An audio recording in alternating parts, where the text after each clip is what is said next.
Golf is one of the most addictive games in the world. But let's be honest, it can also be one of the most expensive.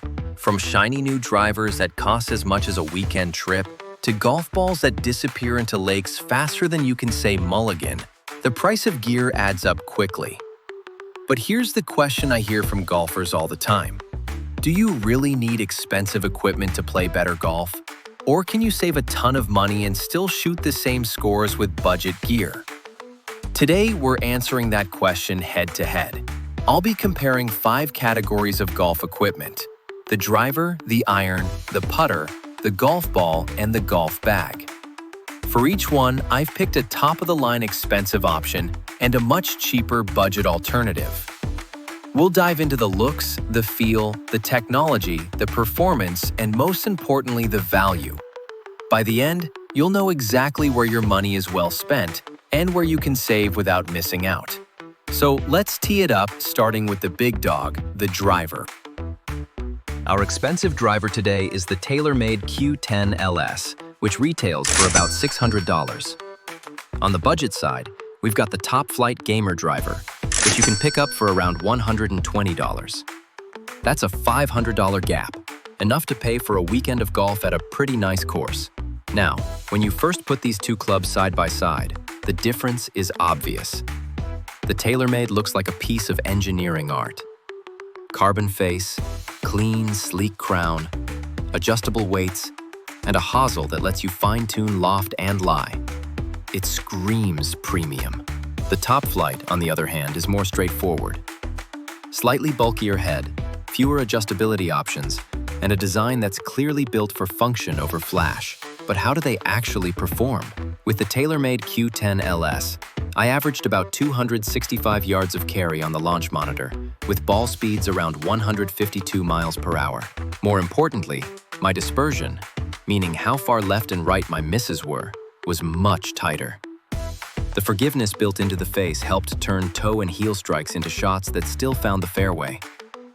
Switching to the top Flite Gamer, my average carry distance dropped to about 245 yards, with ball speeds closer to 145 miles per hour. The real difference, though, was in consistency. Mishits lost more distance, and the dispersion circle widened up noticeably.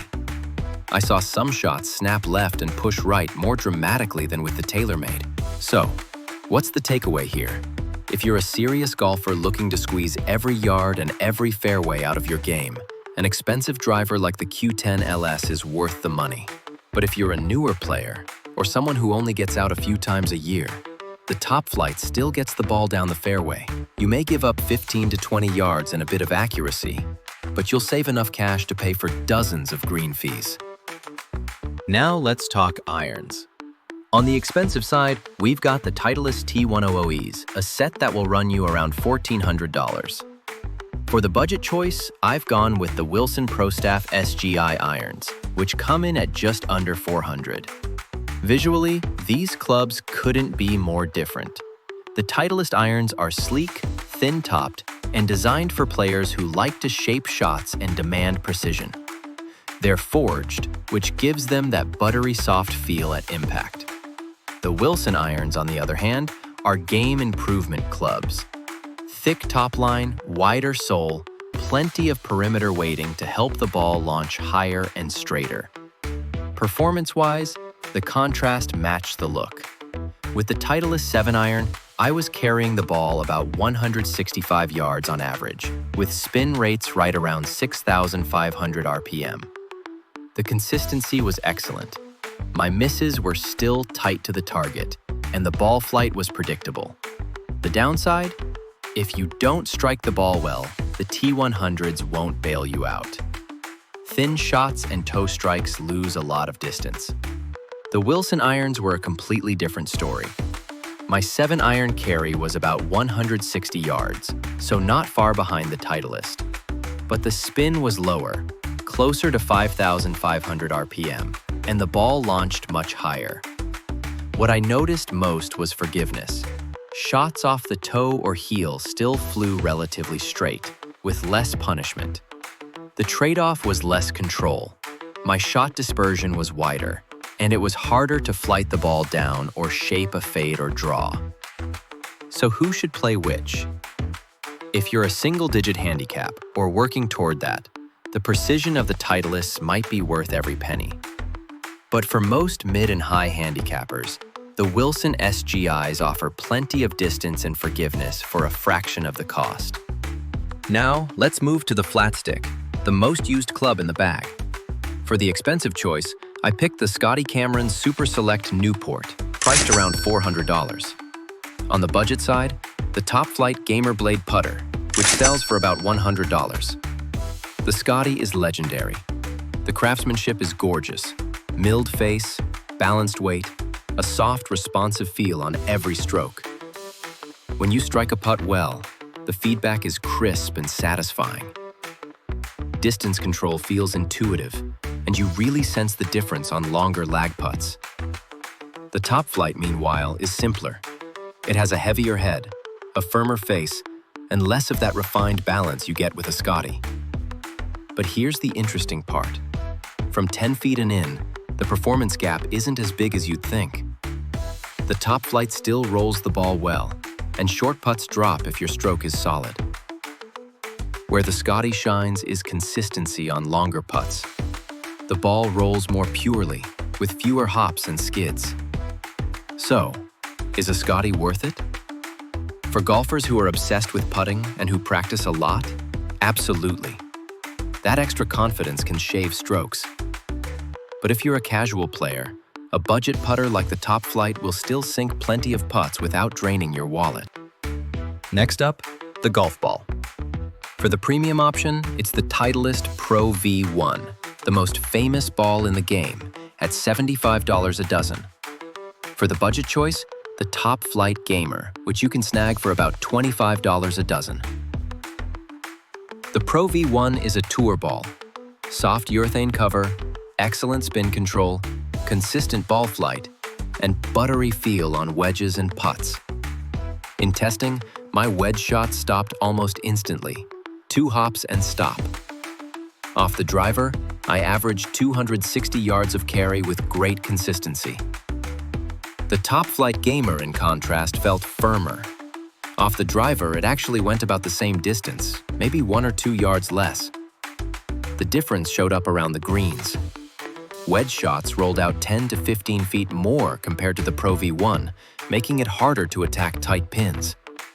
On the putter, it felt clickier, less soft. So here's the verdict. If you're a low handicap player who relies on spin and control, the Pro V1 is worth the price.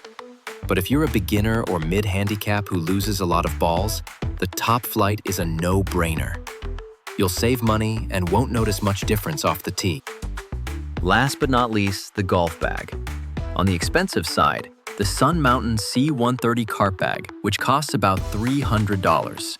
On the budget side, the top Flite Gamer cart bag, which comes in around $150. The Sun Mountain is packed with features: premium zippers, waterproof pockets, a 14-way divider system that keeps every club organized, and tons of storage. It's durable, it looks sharp, and it'll probably last you 10 years or more. The top Flite Gamer bag is simpler. It has fewer pockets, lighter material, and less refined construction. It still holds your clubs, it still has enough space for balls and tees, but it doesn't feel quite as sturdy or long-lasting. This one is simple. If you travel with your clubs, ride in a cart often, or just want a bag that's built to last, the Sun Mountain is worth it. If you're more of a weekend golfer, the top Flite bag works perfectly fine. So, after testing all 5 categories, what's the bottom line? Yes, expensive gear does give you more technology, better feel, and more durability. The driver and irons showed the biggest performance differences. The putter and golf ball also offered noticeable improvements for players who are looking for precision. And the golf bag? Well, that's more about convenience and longevity than actual strokes saved. But here's the truth. Most golfers don't need to spend thousands to enjoy the game. If you're new to golf, or you only play occasionally, budget equipment can absolutely keep you competitive and having fun. If you're chasing lower scores, working on your game, and practicing often, that's when expensive gear can really make a difference. At the end of the day, Golf is about enjoying the walk, hitting a few great shots, and spending time with friends. Whether your bag is full of Pro V1s and Scotty Camerons or top Flites and Wilsons, the game itself doesn't change. So tell me, would you rather go expensive or budget? Drop your choice in the comments below and let's see where the community stands.